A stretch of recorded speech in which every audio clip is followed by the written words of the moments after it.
Okay, so this week, this video is probably going to be a two-parter again, because I'm going to do some more work on the seats over the next couple of days. But for now, this is part one, which is basically what I saw was the section on the right-hand side of the sub there, which is like the curved piece, was a different shape to this one. I hadn't actually noticed before, to be fair, but it needed, so if you can see in here, needed bolstering up a little bit. So basically I've bolstered it up a little bit, brought it round to the right sort of shape. Now I can fiberglass this and then do the final layer of filler over the top, or a couple of layers should we say, and then that'll mean it'll all meet properly in the corners here as well, so it'll be nice and flat across there, the same as the other side. I was wondering what was going on with that, and then basically yeah, crack on with that, finish that off, and that'll be job done. I've taken these two subs out, obviously because I'm working around them, but also because I want to finish some fiberglass and stuff behind there, like to fiberglass inside with the port there to put it all together, some fiberglass along here on these edges, all along there. I want to do a few other bits and bobs fiberglass wise, so next time I'm on this I'll be doing a whole load of fiberglass work, my favourite, can't wait. So the other thing I've been doing, which I'll go around the other side,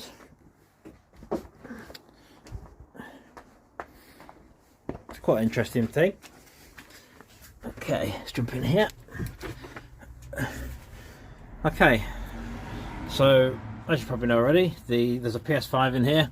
Let's get this right. There's a PS5 in here, and then basically that feeds into this 24-inch screen, 1440p screen, basically.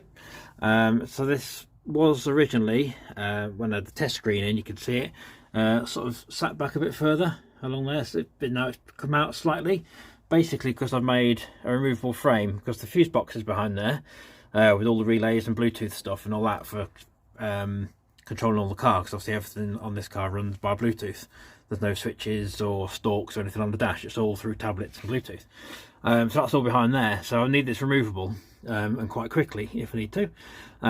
So this is just on 6 screws, it's currently on 2, but it will be on 6 screws, and basically they've got 1, 2, 3, 4, 5, 6. Take those out, the whole frame and the screen, everything comes out, and you can get to the fuse box and everything behind it nice and easy.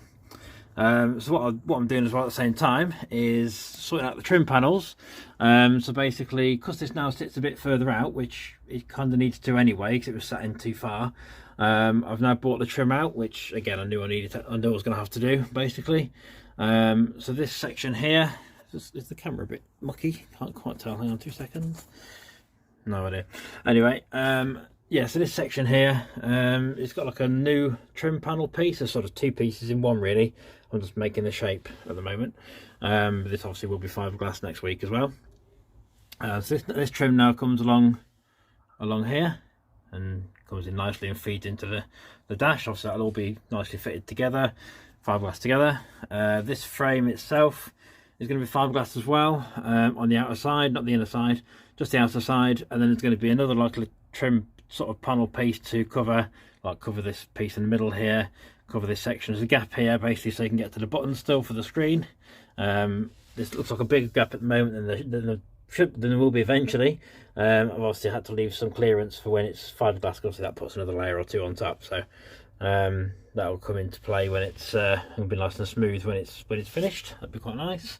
And then I'll be making obviously the trim panel, as I say, for the whole screen, and then that will also go into this corner and finish that off quite nicely as well. It's slightly curved at the moment, so well, I knew it was anyway. Just got to get that flat. That's a really easy job, nice and straightforward. And then the trim panel will meet that, and it should look quite tasty. So well, yeah, I'll do part 2 next. But on this side, I'll say I'll be doing a load of fiberglass in next week, and it's going to look quite nice. To be fair, by the end of next week, I would hope. So there's the thing over there, which I was saying about the shape of the top piece there. It's much better now. But yeah, I'll be doing loads of fiberglassing. While the fiberglassing is drying, I'll be sanding all this back on the roof and everything else, a few bits and bobs. So yeah, anyway, I'll do part 2. I'll show you what I'll be doing with the seats, because I'm doing some fiberglassing on those as well, putting some nice layers on that. Yeah, I'll do part 2 shortly. Okay, so part 2. Turns out there's actually going to be a 3-part video in the end, because I'm wanted to show basically that basically I do use fiberglass and not just filler, because quite a few people think that everything's just filler all the time. It's not quite as straightforward as that. So basically, obviously this has had originally, this is obviously one of the seats. It's got a wooden section underneath here with the metal frame from the original seat, which I've welded and modified and everything else from previous videos. So that's all built up quite nicely under there. Then it's had 3 layers of fiberglass on top of that. Then it's had 2 layers of filler to build up a rough idea of the shape, which I know isn't your standard way of working with filler and fiberglass. It's not quite how it normally is done, like a filler sandwich basically.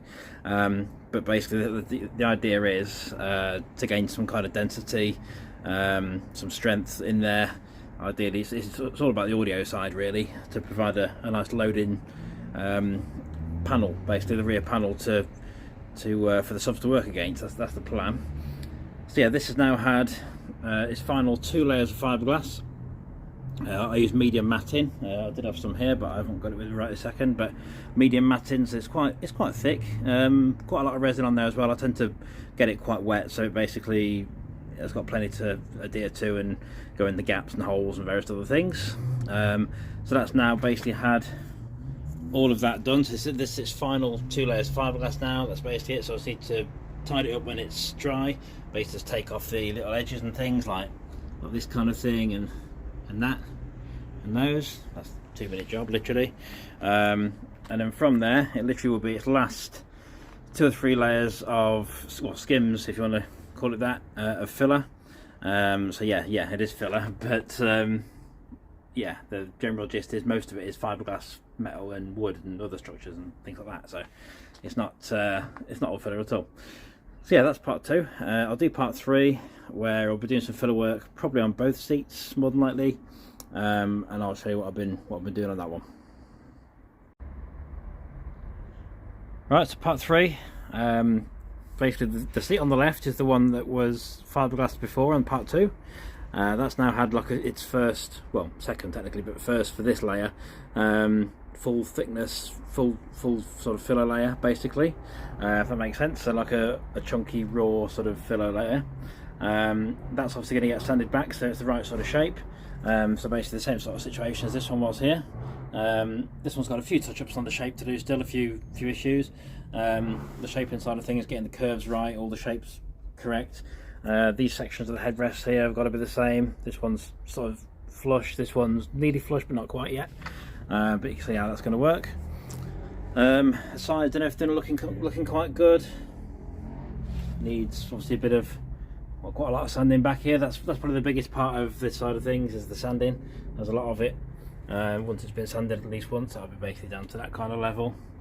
Obviously that's been touched up again since then with the filler side of things. It's got to have a top coat on here as well. Got to make sure I get rid of all any defects, any minor issues and things before I do the top coat. I was hoping to get that on sort of this week, but we'll see how that goes. I may be able to do that by the end of the week, well, the end of next week now. Yeah, you can see how it's come along. This seat is basically getting towards final sort of stages almost. This one, it might not look like it right now, but it is actually looking quite good. The shape, as I say, is slightly off in places along like the bolstery type areas. That's the whole point of the sort of the final stage of it, to get that correct and make sure it's all the right shape, all sort of straight and everything else. It's not far off now. Looks like it is in that photo, to be fair, in that picture, but yeah, it's not great, but it is actually quite good. And this one's obviously way off yet, but it's going to be not that far behind when you think about how much sanding can get done in sort of a session. You could do sort of a good 2-hour sanding session, it'll be looking a lot different to that. So there you are, that's what I've been up to all week. Feel free to leave your comments, subscribe if you can. This week I'll be doing quite a bit of work on it, I'm hoping, all being well. Hopefully getting these seats mostly finished off, at least one, and I'll do some more work in the car as well. Sort of do some sanding on the roof and some bits and bobs I've been cracking on with, like at the start of this video. So yeah, feel free to leave your comments and I'll do a video when I can next.